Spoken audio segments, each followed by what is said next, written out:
Hey you guys, welcome back to Rebuilding a Kick-Ass Life. I have so much I want to talk about today. It's going to be just a bunch of jumbled thoughts in my head. I feel like that's usually my day anyway, all over the place. I have a story I want to tell you. I actually did a video 3 days ago recounting this story, and I think God said like, no, you're not posting that because it didn't upload. Kept saying loading error, and then I tried it again, then it kept saying not enough storage, and then I just gave up. I have no business being on YouTube. I really don't. I don't know what I'm doing. I just have a phone that I record with. I don't know how to edit. I don't know why I keep getting loading error messages, or my videos take like 24 hours to load. I don't know. But I also don't want to, I don't know, I don't want it to be like a perfect setup and a perfect, I don't want to give off the impression that everything is, I just want to be me. Just want to come on here. I want to talk to you guys. I want to build this little community, and I just want to be authentic, which brings me to my first point. Do you see what I'm doing here? When I left my second marriage, as you guys know, there's a lot of, I didn't have to worry about money in that marriage. And then when I left, I did have to worry about money because I didn't have a job and I had to figure out what I was going to do, and I wasn't getting any support and all that sort of stuff. And so I used to get my hair done back in the day, like every 2.5, 3 weeks, because I'm literally 100% gray. Don't be telling me, just let it go gray, just let it go gray. I'm not ready for that yet. I will eventually, maybe in my 60s. I'm 50, I'm going to be 59. So maybe in my 59, 58. 58? I was born in 66. So I'm gonna be 58? Anyway, it doesn't matter. I will let it go gray, but I'm not ready. So L'Oreal makes this spray. It's called Root Touch-Up. I ran out of it, but normally I spray it on. So my second thing is eyeshadows. And I've already started doing this, so a lot of the gray is already covered up. I just dab into my eyeshadow, my brown, dark brown, and then I just blend it into my roots. And this way, you guys, I can go for like another, I used to do my hair every 2 weeks. Now I get it done every like 4, sometimes 6 weeks.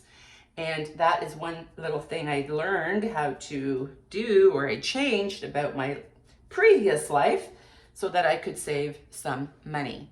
So generally, that is what I will do. But oftentimes what I do, for those of you that really know me, I wear hats all the time. I wear fedoras if I'm working. I will wear toques, which is great in the winter in Canada. And so when I go out, I put those on, and then again, I can go a lot longer. So this is how you generally will see me on the weekends. And I don't care when I'm at home with my gray hair or my neighbors. Sometimes I feel like I need to look presentable. I love sharing things with you when I find stuff that I love. I'm like, woke up one day in my 50s and was blind, can't see shit. So, can you say that word on YouTube? Anyway, this mirror, you guys, I think it's magnification of 15 times, 12 to 15 times. Hello. And I use this all the time. You just stick it onto your mirror. And I use this all the time, especially when I'm doing my eye makeup. So I love that little product. I also have this for a root touch-up, although I ordered the wrong color. And then on the bottom, there's this little sponge, and then you dab the sponge and touch it onto your roots. It is a great product. I have not reordered it again. That's like gray, like a dark gray, which I don't know, I just don't feel like it matches my color. So there's that product as well. And the mirror, and of course, everyone asks about my dewy skin. I don't have dewy skin. Please give me a break. I have this L'Oreal Glotion, Lumi Glotion. So I just dab it like right around here, just to give it a little healthy glow. Okay, that's it for the products. Now, let me get into my story, and hopefully I can do this video. Hi, Gatinho. Hopefully I can do this video. Like, look at me, such an amateur here. Seriously, like, what are you doing, Emily? Hang on, you guys. Bear with me if I've lost you already. Sorry. It is what it is. It is what it is. Oh my God, what the hell? Catino, move, move, move. Got my little cat in here that I rescued. Follows me everywhere. Okay. Hi. All right. I'm going to read a paragraph, just a little paragraph from my book, because I think it's a really sort of great segue into the story that I want to tell you about that happened last week. Because a lot changed after my divorce, a lot. I had to completely reevaluate my life, how I live life, how I navigated through life, because I became a real people pleaser. I became my mother is what I became. Hey, Gatinho, get! Vai-te embora! Caramba! Now, he's gonna knock over my camera. Oh my God. Okay. The one thing, when I was growing up in this Portuguese, very traditional home where the man is the king of the castle and the woman is the subservient, please your man kind of, that's her role, sweep everything under the rug and just, I don't know. Like literally my mom just took so much crap. And I vowed to myself back then as a little kid, or even as a teenager, I am never going to allow this behavior. I am never going to be in a position that you're in. I am never, like I had almost like disdain for my mom, thinking you're so weak, until, without even realizing it, I feel like I became my mother.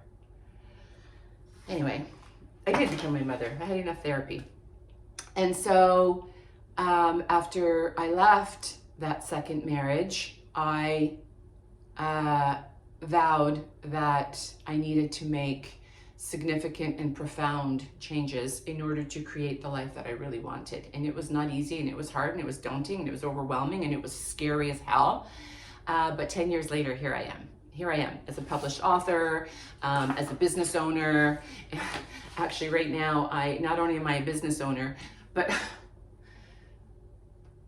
hello. Never thought I would be a cat owner either, because my second husband, I was never allowed to have cats never allowed to, because he was allergic. Bullshit. Anyway, I now have 2 cats and I have 2 dogs, and that is my life. And I have comments, nasty comments from, I think they're mostly from men, when I do videos, telling me that, well, you're going to be a cat lady for the rest of your life, just because I have a voice and opinion, and I use my voice and I give my opinion. And that is like, I don't know, them trying to silence me, I guess, which I am not going to be silenced anymore. Okay, I will get to my story.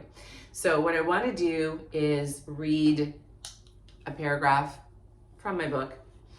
Oh my God, y'all, honestly, I think a lot of you have left me by now, and that's okay. I'm all over the place today. Do you know what I have to do right after this? My sister's coming over. I have to groom her dog.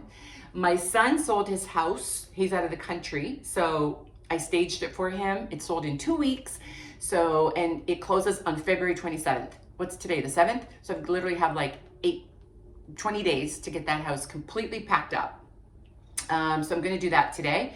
I'm a dog groomer, I'm a stager, I'm a bookkeeper, I'm a shipper and receiver, I am a YouTuber, I am like, anyway, I'm trying to keep my daughter's business afloat while she's away. So, and I've been helping her for 4 years. So anyway, that's why I'm grooming for her while she's away. So here we go. I'm just gonna read like literally a paragraph. Bear with me if you can. My life as I knew it changed drastically one ordinary fall day in September. I made a decision that day to, dude, you're digging into my legs. Do I just need to start this video all over again? Oh my God. Here we go. My life as I knew it changed drastically one ordinary fall day in September 27th. I'll never forget that day. I made a decision that day that would forever alter the way I viewed life and ultimately the way I lived life. That day, I decided to finally and permanently get off the longest emotional roller coaster ride of my life. I decided to end my marriage, leaving behind a life full of excessive affluence and abundant financial security. I dove full force into a life of complete uncertainty. Remember, I left, I didn't have a job, I didn't have an income, I didn't have spousal support. What followed immediately after was an incessant feeling of self-doubt, fear, anxiety, nonstop worry. However, little did I know at the time that everything I gave up could never be as valuable as everything I would ultimately gain. That day, I gained myself. And you guys, this leads me into what I want to talk about today with the whole, how I gained myself. So in that marriage, I felt like I had completely lost myself. I felt like I no longer had a voice. I felt like my self-esteem just kept diminishing. My confidence was gone. I played the role of the subservient, loving, supportive wife. I tolerated way more than I ever should have for way too long. I swept everything under the rug. I put myself on the back burner. I took care of everyone and everything except for myself. I became an observer in my life rather than a participant. I became my mother. And that day, which I write about in my book, and how I got to that moment where I just had like enough of the crying, the blaming, that continual struggle to hold on, enough of like the breakup and makeup game, enough of repeating the same cycle to get nowhere, enough of all of that. And it was actually spurred on, believe it or not, by my daughter. And so I put up with all that crap, but when it came to it affecting my kids, that's when I just drew the line. Anyway, I write about it in my book, so I don't want to get into all that here. I will do a video about it one day. But so that day, when I finally decided that I needed to save myself and I needed to create a better life for myself and that I was the only one that was going to be able to do that, then I literally, after this big argument, drove right to a lawyer's office and filed for divorce. And I knew that I had to do that because in the past, just having a fight or an argument, I kept going back. I left 4 times and I kept going back. And statistically, women leave 5 times before they leave for good. And so that day when I left, I decided that I needed to have like drastic and profound changes in my life in order for things to change, because without change, nothing changes. And so I started doing the work, you guys. I started going to therapy. I started reading the books. I started listening to the podcasts, and slowly, like I had this insatiable appetite to just learn to, like, how did I get here? Like I had come so far to then regress so much in that marriage, and I needed to just really dive into what's wrong with me, what is wrong, like what am I lacking, and I had to learn how to gain my self-love, self-worth, self-respect, everything that I had lost for so long. I gradually and slowly still started building up my self-esteem, my self-confidence, and I couldn't have done that being in that marriage. And so from there, I started looking at life really differently and what was really important to me. Remember, I'm Portuguese. I come from a village in Portugal where we had nothing. We didn't have running water. We didn't have electricity. We had nothing. And so I went back to sort of my grassroots. Today, going back to Portugal is my happiest place. I'm in the mountains with the goats, the chickens, the hens, the donkeys, and that's where I'm happiest. Eventually I want to move there. I've done a video on that. In my 60s, I want to live there at least half time, and I'll bring you guys along for that. So I just went back to my grassroots, to living simplistically, to not spending as much money, there's one prime example, stretching my dollar, not needing as much stuff, decluttering my mind and decluttering my life. And I just really learned to gain assurance and to stand on my own 2 feet. Because let me tell you, if there's anything that I've learned, I have learned that we are the only ones that we can rely on. The only person that we can rely on is ourselves. I had to learn how to stand on my own 2 feet, how to stand up for myself, how to fight for what I want, how to use my voice. It's okay to use my voice. And you're not going to die when you stand up for yourself. Like, here I am. So this is going to go back to the story that I wanted to tell you, which I thank God that my video didn't load, because that night when I came home, I was really worked up. I was really angry. I was dropping F-bombs. I was really upset. And now I've had sort of time to come down off of that experience. Although it is not 100% resolved, I did that day stand up for myself and get my way. So as you know, I am a stager. And I started that business after I left my marriage, because I had to figure out a way to support myself. And so at the time, I had a friend who was a realtor. I didn't know what the hell I was going to do. I was 50, like, who's going to hire a 50-year-old, and what am I going to do? But I had always really, really loved home decor, and my friend who was a realtor had always loved what I did with my homes. And so when I approached her about being her stager, she jumped on it, and she literally saved me. So I've been doing that for, I'm going to say, since 2016, I've been doing staging. And so I had an incident where I staged a property in October, explained how staging works. There's 2 fees. There's like a rental fee that you pay every 30 days for all the inventory that goes into the property. And then there's a staging fee. It's a one-time fee. That's like the labor. So I had a conversation with the homeowner, who also happens to be a realtor, but it was his house, how staging works, which I can't believe I had to have that conversation, because if you're a realtor, you would already know how staging works. Anyway, long story short, after a lot of screw ups, the house was under construction. He kept telling me it was ready. I kept visiting the house. It's like, it's not ready. It's not ready. It's not ready. Anyway, finally dropped off everything October 30th. Still not ready. Dropped everything off anyway, because I had the movers booked. Staged on November the 7th, which means now that the rental fee is due on the 7th of every month. That house was pretty much vacant. I brought in dining chairs, coffee tables, dining table, all the accessories, rugs, carpets, art, bedding, linens, cushions. There is a lot of inventory in that house, probably about $10,000 worth of inventory in that house. So he paid his rental fee December 7th. Actually, it wasn't December, it was due December 7th. I got it just before Christmas. It was late. Has not made another payment since then. After many conversations back and forth, back and forth, back and forth, him trying to gaslight me. I've been in a relationship where there was a lot of gaslighting, so I know all about the gaslighting, okay? So that's when somebody turns everything around, makes you actually feel like you're going crazy, makes you feel like you need to, like you second guess yourself. Like, am I in the wrong here? Like, did I do, like, what? I didn't say that.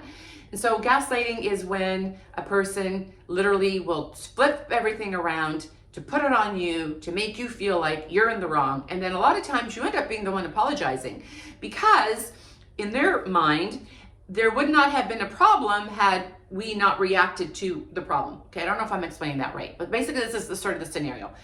They do something that is like unfathomable and unconscionable. You have a reaction to that behavior.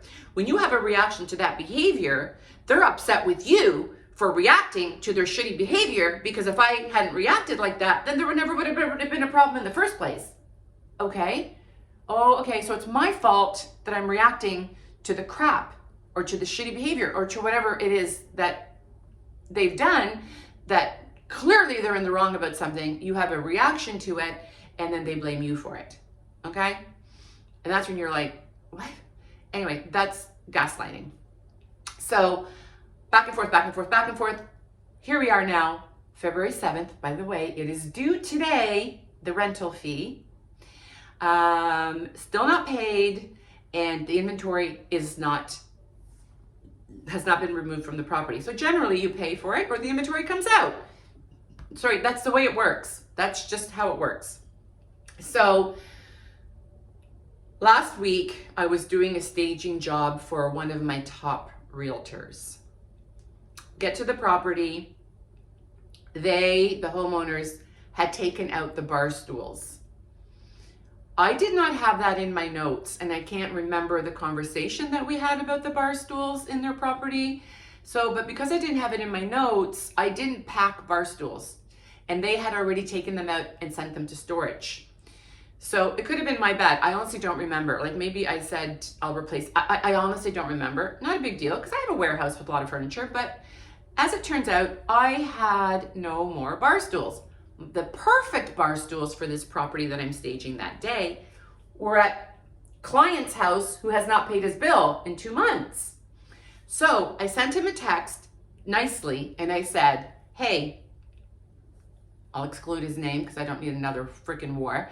Hey, listen, I'm in a bit of a bind here. I'm in a bit of an emergency situation and I really need to get my hand on those bar stools. And I apologize. Why am I apologizing for asking this guy to release my bar stools that I need when they're mine? He has not paid for them. And so this conversation as I'm staging on text went back and forth forever. And I was getting angrier and angrier. Finally, he said, I'll pay you $500 for the bar stools. Well, buddy, you haven't paid me in 2 months. So first of all, I doubt that's going to happen. Second of all, those bar stools were brand spanking new. I bought them specifically for his property and they cost me over, I think they were $1,000 plus tax, like $1,200. You're going to pay me $500? In what world does that make sense? So I said to him, no, absolutely not. First of all, I would never sell them for $500. Second of all, you haven't paid for them. You're 2 months behind on your rental. I absolutely need to access those. Like I'm feeling like I'm in the wrong for asking for my bar stools. I really need to access those. Please just work with me here. I'm in a bind. The photographers are going to be here in an hour. I need to get those bar stools. The response was, well, I need the bar stools for my own house. Keep in mind, you guys, that house was delisted December 15th or something and has still not gone back on the market. Like, what are you doing? What are you doing? I sold my son's house in 2 weeks. I don't know, last month. The other stagers, other realtors are selling their homes. Put your house on the market. It's not even on the market. So then he comes up with, I'll pay you when I sell my house. Okay, so I'm going to sit here and wait and be out of pocket for 6 months? No. So then we're back and forth forever. I just said to my realtor that I was staging for that day, I'm like, you know what? I'm just going to go and buy you bar stools. I'm just going to go and buy new bar stools. I had my girls working there. I thought, okay, I'm going to have to leave this property. I'm going to have to go and buy bar stools, which is going to cost me another $1,000. I'm going to be out of pocket for another $1,000. And then I got into my truck to go and pick up the bar stools and I thought, how crazy is this? Like, how crazy is it that I have bar stools in somebody's house that are mine, have not been paid for, and now I'm going to go and spend another $1,000. So I sent him a text and said, listen, I need to now go, because you're not allowing me access to get the bar stools, go and buy bar stools, which I'm going to have to add on to your bill because there's no reason why I should have to pay and get bar stools when I have blah, blah. Anyway, long story short, I went back and forth, still could not reason with him. So I finally called his broker, which is his boss. I called his broker. I explained to him the situation. I'm a stager. I have one of your realtors has had my inventory in their house since October 30th. They're not up to date with their rental fee. At this point, I either need to get my inventory out or the bill has to be paid in full. Right now, at this very moment, all I need is access to the house to get 4 bar stools that I need for a project I'm working on today. The broker apologized for the situation I was in, agreed with me. Those are the only 2 choices you have. You pay the bill or the inventory leaves the property. He completely agreed. He said, leave it with me. Emily, I'm sorry you're going through this. I'll take care of it. Within 5 minutes, I got a call from the homeowner, freaking out that I called his boss. So, again, turning it on me like it's a me problem. It's not a me problem, it's a you problem. It's a you problem. I haven't done anything wrong here. I'm out of pocket because you're not paying your bill for inventory that I could be making money on in other properties. So he's freaking out that I called his boss and not effing cool. And at that point, something came over me that I was just like, Emily, remember how far you've come. Don't be that pushover. Don't be that person that can be walked all over. Don't be that girl that is scared. You have a voice, use it. And all I said in a very calm voice was, you have two choices here.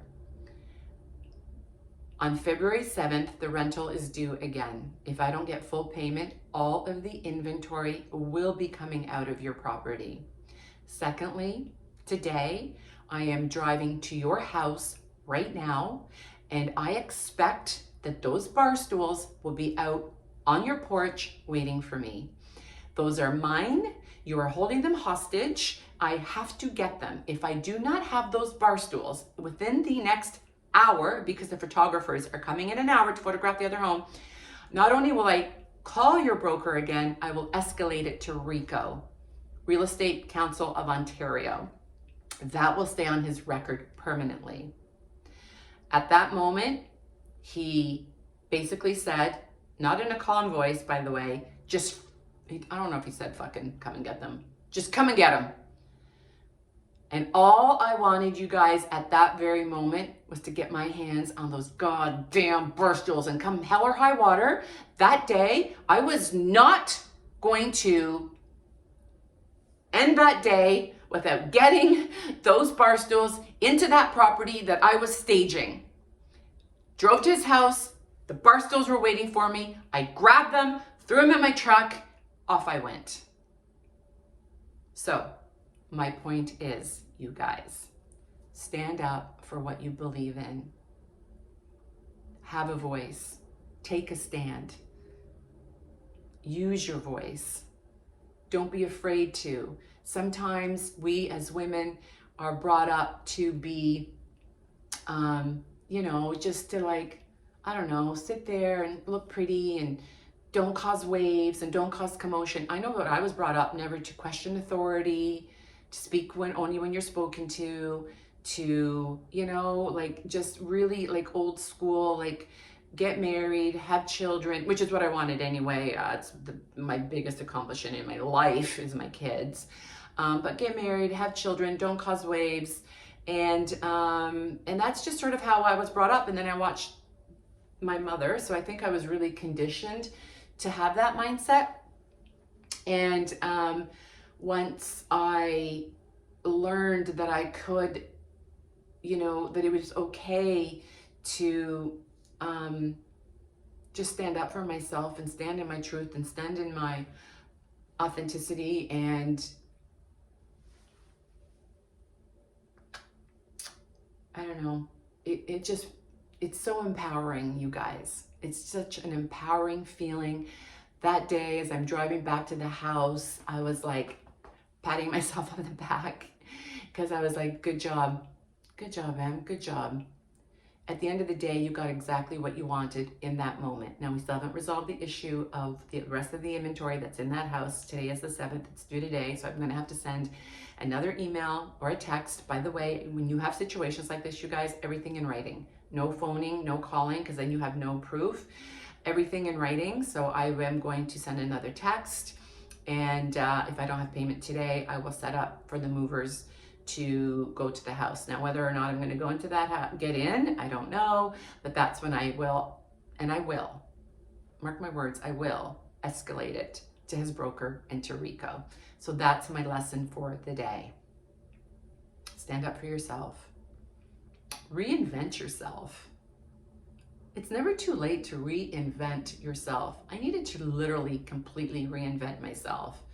Just the way I lived life, the way I looked at life, just gain that self-respect, the self-worth, the self-love, and just learn how to stand on my own, because at the end of the day, no one's coming to your rescue. No one's coming, you guys. No one's coming. We have to learn to navigate life in a way that, yeah, no one's coming. I had to learn that. If you want the life, a better life, you have the power to create it, and it's all up to you. Okay, that's it. Oh my God, 29 minutes. Hope that helped. Still have to wear my hat. Okay, hope that helped you guys. I gotta go and groom my sister's dog and get packing my son's house. Have a great day. Thanks for listening. Sorry, my thoughts were all jumbled, but thanks for listening. Keep rebuilding your kick-ass lives. Bye.